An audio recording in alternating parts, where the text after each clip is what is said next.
My youngest that I've ever diagnosed was 19. I get a lot of second opinions, and somebody told them, oh, this can't be, you're only 30, and it ends up being something. Dr. Ryland Gore is more than a surgeon. She is a visionary, a board-certified, fellowship-trained breast surgical oncologist and founder of Dream Breast Care Cancer Center. One of the most recent ladies I diagnosed, she was told, oh, it's just a cyst, come back in 2 months. If she had waited 2 months, she would probably be stage 4. Follow their gut, keep going. It's okay to get a second and a third opinion. It's okay to keep pushing until you get the answers that you need. We deserve to feel, even in the midst of a ridiculous, crazy, unexpected diagnosis, like land a little bit softer. I deserve to have a place that looks beautiful. If you feel something, say something, always. Don't be afraid to advocate for yourself. Make sure you feel safe with your healthcare team. Breast care shouldn't feel like punishment. It should feel like protection.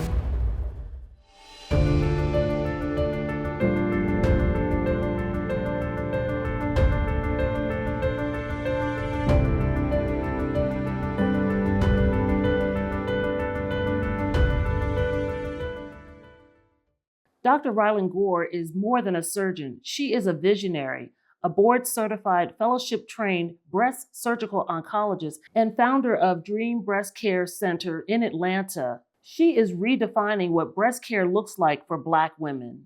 Dr. Gore is here with us not to talk about the why, but how to be part of the solution. Hi, Dr. Gore. Thank you so much for being here today with me. Thank you for having me. What a pleasure. We're excited about our new podcast, Sis in Survivorship, and really appreciate you being a guest today. Let's just really get into it. I know that you are a breast surgeon in Atlanta, Georgia, and you really have a practice where you create a healing experience for all your patients, particularly Black women. Tell us about your journey in launching Dream Breast Care Center. So, first of all, my dad, God rest his soul, I think he saw the vision way before I did. So we would talk every single day and around the same time because he worked evenings. And I would call and he would be like, hello, you've reached the offices of Dr. Ryland Gore. We are not available, but please leave him every day, every day. And I'm like, I'm happy. I have a great job. Everything is going well. I'm going to work here for 30 years and retire and get my watch and get whatever else I'm going to get and then move on. But the more you work in a certain environment, you realize, number one, I want to take care of people the right way. I want them to feel special. I want people, especially people that look like me, to feel seen. And so as I went through that journey, it began to make sense. And so at first I didn't even believe it, but it just kind of fell into my lap. So he saw, I think he did, the vision for you that you didn't see for yourself at that time. I think he did. And I got the name I was happy. I got the name for the practice years before I even thought to even pursue this. I was walking through the parking lot at work and I was just like, this is stupid. Like, where did this name come from? Like, I don't need a name. Life is good, right? And you know how something just nags at you. And when it was time to leave my job, I took time off, to be completely honest, because I needed a reset. But then everything kind of fell into place and the dream was born, I guess. And so you've been serving the greater Atlanta community and outside of Atlanta as well? For a long time. Even in my old practice, my patients come from everywhere. And so I have patients from Florida, Tennessee, South Carolina, Alabama, everywhere. Okay. And so I don't think people should be confused. Patients will travel for good care. Interesting. Okay. And so we know that a lot of Black women, particularly young Black women, have been being diagnosed with breast cancer at alarming rates. Are you seeing that trend in your practice in terms of women who need your services? Absolutely. My youngest that I've ever diagnosed was 19. And I get a lot of second opinions. I get a lot of women that show up because they went somewhere else and they were trying to get their care. And somebody told them, oh, this can't be. You're only 30 or you're 32. It's not time for a mammogram. This is nothing. And it ends up being something. One of the most recent ladies I diagnosed, She was told, oh, it's just a cyst. Come back in 2 months. I saw her within that time. If she had waited 2 months, she would probably be stage 4. I diagnosed breast cancer in both of her breasts. And so for all communities, but certainly for Black women and women of color, it's something that needs to be taken seriously. And I take every single complaint seriously because I've seen too much. Right.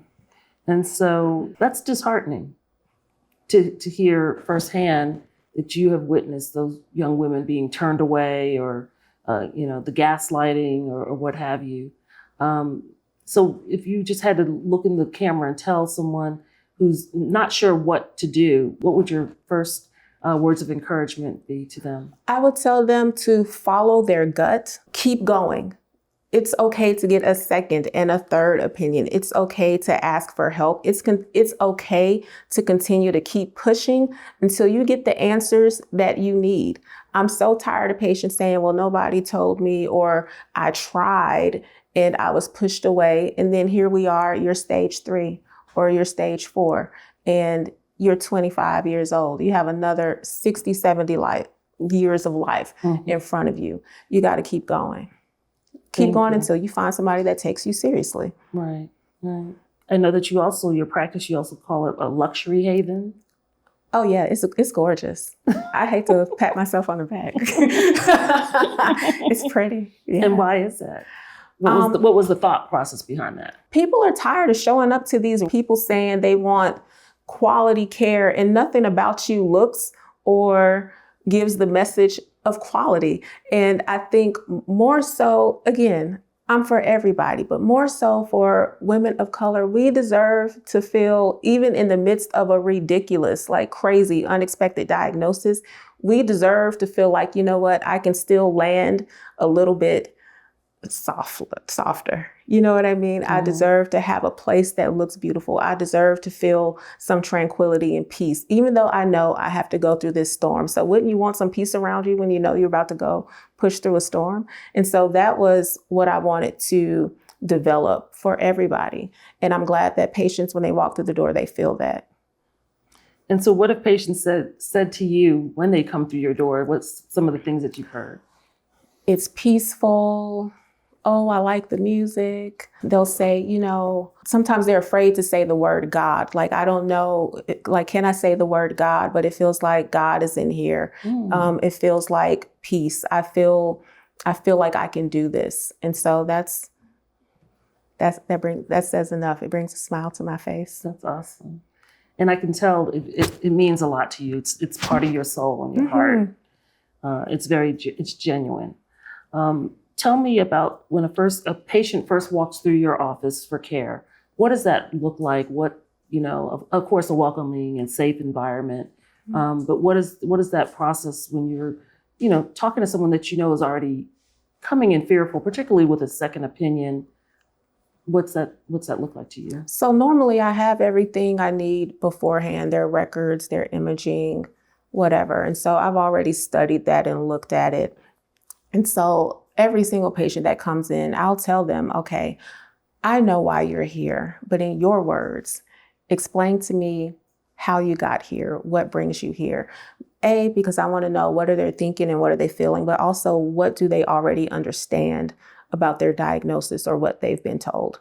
It's amazing how many people will say, not just the second opinions, but I don't know. Nobody really explained it to me. And so I do pride myself on spending a lot of time with patients because you should walk out the door saying, this is my diagnosis. I know what my tumor markers are. I know what surgery potentially looks like for me. I know what I have to look forward to after this is over. And so that's how I start off every single conversation.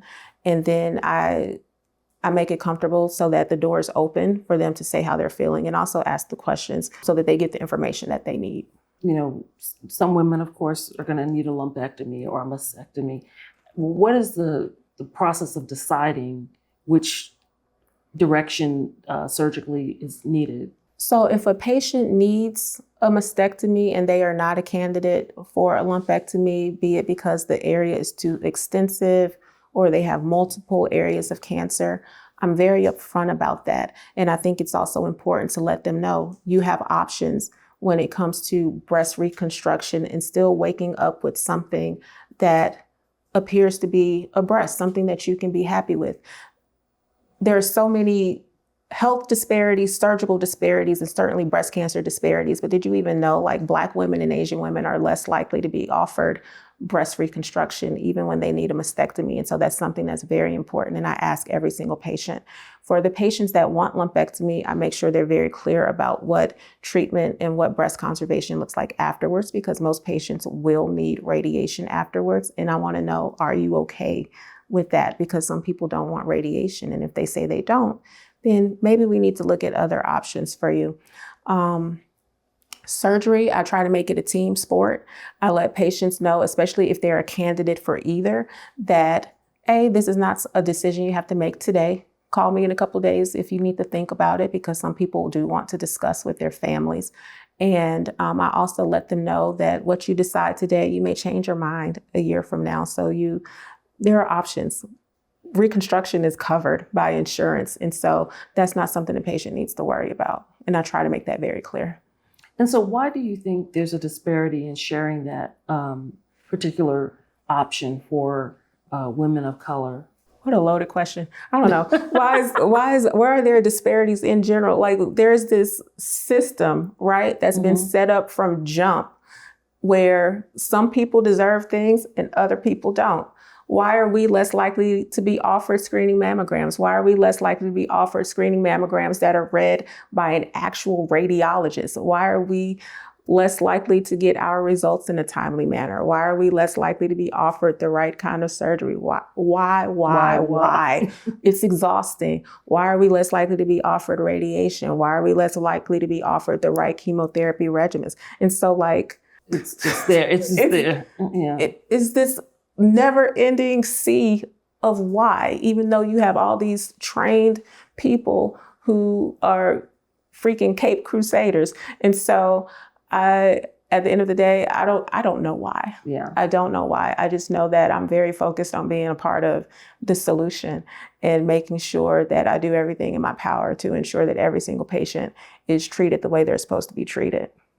And so when we talk about mammograms and Black women and our statistics of being diagnosed more aggressive, dying more, what do you think in terms of the guidelines? I mean, at Persisters Network, we believe that the guidelines should be reduced to 35 to help capture more diagnosis for women, particularly Black women. Right now, of course, it's 40, but given the statistics and we're getting it younger, obviously some sort of change needs to be made because what we have now is not working. Absolutely. And what a Herculean task to even get the United States Preventative Services Task Force to even say that women should start mammograms at 40 and hopefully get them done every year instead of every other year and starting at 50.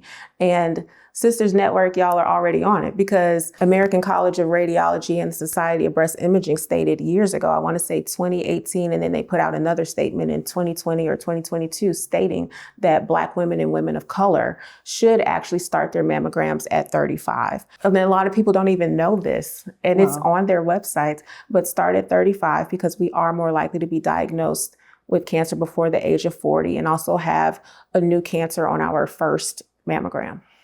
Wow. Last year, you were so gracious to give time to our Take Care of You Sis Brunch and Learn Breast amazing. Health series, where we talked to young Black women under 35 who were not diagnosed to normalize the conversation. First, thank you for accepting our invitation, but why did you find that event very important, and what did you think about the caliber of questions, because they were very engaged? They were so engaged and such thoughtful questions, and it felt so good to see so many young people tapped into their health, because I feel like some people just aren't, or they don't care, or they don't think it'll happen to them, or it's, I don't have a family history, this can't happen to me.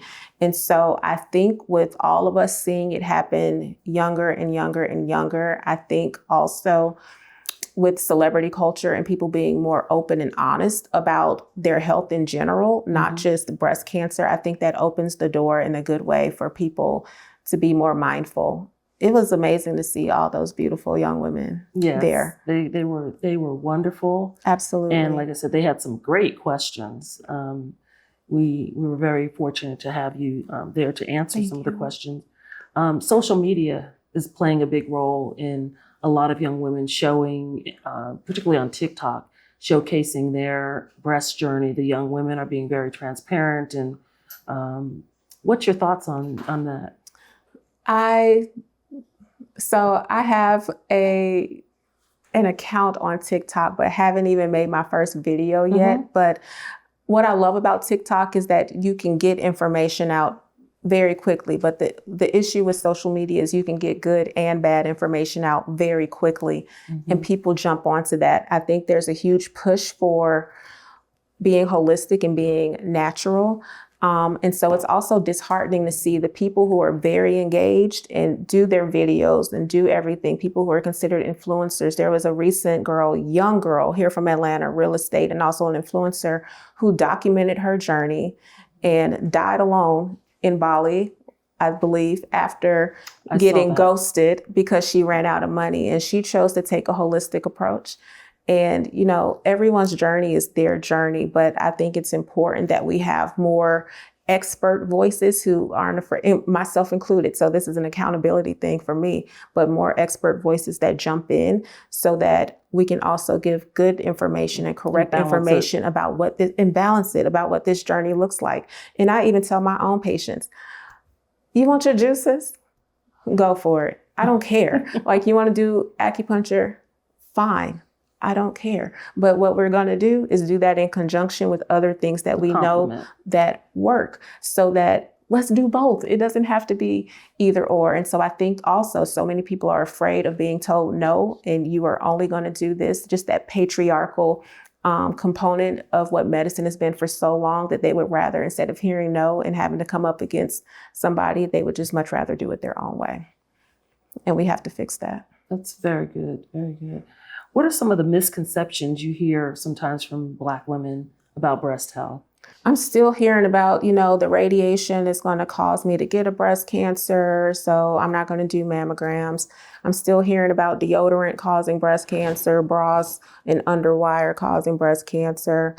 If you get a cancer, just go ahead and leave it, because if you cut a cancer, you're going to make it spread out. It's amazing how pervasive some of these myths are. It's like I was hearing this from my grandma, and we still believe, some people still believe this today. Do you wish that more women asked questions during their appointments? Yes. And so how do you prompt them, or if they're just, you don't feel like they're really asking the questions you think they really need to know? I think it's getting better, but I feel like myself and some of my other Black female breast surgeon colleagues are kind of anomalies, because I think we all practice kind of the same way. And so our patients feel comfortable around us. But personally, when I'm in the room, before I leave, number one, I'm not one of those that walks in. You know how you go to a doctor and as soon as they walk in, their hand is on the door, right? Like, okay, make this quick. What do you want? Okay, about to go. I don't do that. I sit down, I hunker down. But before I leave, I say, all right, any other questions, concerns, anything we missed today that we need to talk about? And then I'm quiet. I leave space for quiet so that they feel comfortable and know that they have the floor. That's very good. I know that you've said, don't wait until something feels wrong. Why is that mindset so dangerous? For patients, especially if it's a cancer or something concerning, if I can feel it, you're probably at least a stage 2, and that's based on size alone. Most of the time, you cannot feel a breast cancer until it's at least 2 centimeters, unless a patient just has a really, really small or really, really fatty breast. So I tell everybody, if you feel something, you have to say something. What kind of suggestions could you give to Sisters Network? Because we play an important role supporting, women before their journey and during their journey. As a medical professional, we'd love to hear anything that we can do to support what you're doing, with the patients that you're, that you're I'm over here how can I support what y'all doing? Y'all are doing a lot. I'm so proud to be sitting here and consider it an absolute honor. You guys are already doing the work. You're already doing the work. And so I think the question is, how can myself and my other colleagues, what can we do to support you more, especially in these other markets outside of your home base? Right. Well, we do have those chapters around the country, and we're continuing to open other chapters, but they're survivor run, so it's a unique model. So we have to have those survivors who want to step up to the plate. But we have a great group of women who are right now operating, and we just continue to do that. How can we build a world where Black women feel safe seeking care before it's too late? We continue to open the door so that they feel comfortable asking questions and seeking help. And when they seek help, we don't turn them away. If it's nothing, then it's nothing, but it's our job to rule that out. And I think, on my end, one thing I think about is making sure, doctors that look like us, we support them as they go through their training journey so that then we have more people who are able to take care of our communities, the patients that look like us. I know everybody calls you Dr. G. Yes. I just want to say thank you for not only being a gifted surgeon, but for creating a safe space and making sure that, all women, but particularly Black women, are heard, seen, and supported in their journey of optimum breast health. And so on behalf of Sisters Network, we thank you for what you do. And you got a little spice to you. I didn't know that about you until today. But I know, I kept it under wraps. And you did keep it under wraps. October. But I think that the community, of course, Atlanta and all the other states that you serve, they're very lucky to have somebody who cares and is passionate to fight on our behalf, because it is a fight. Mm-hmm. And we just have to keep and stay the course. Yes. But if there's anything else that you'd like to add, I'd love to hear. No, if for all the women, God, Lord, I pray you never need me, but if you do, I'm around. For Sisters Network, obviously, I'm grateful for you guys and anything I can ever do for you. And for the patients, I would really encourage you. Number one, if you feel something, say something. Always, always, always. But don't be afraid to advocate for yourselves. Don't be afraid to speak up. And if you need a second or a third opinion, do that. But make sure you're comfortable with your care and make sure you feel safe with your healthcare team. Thank you.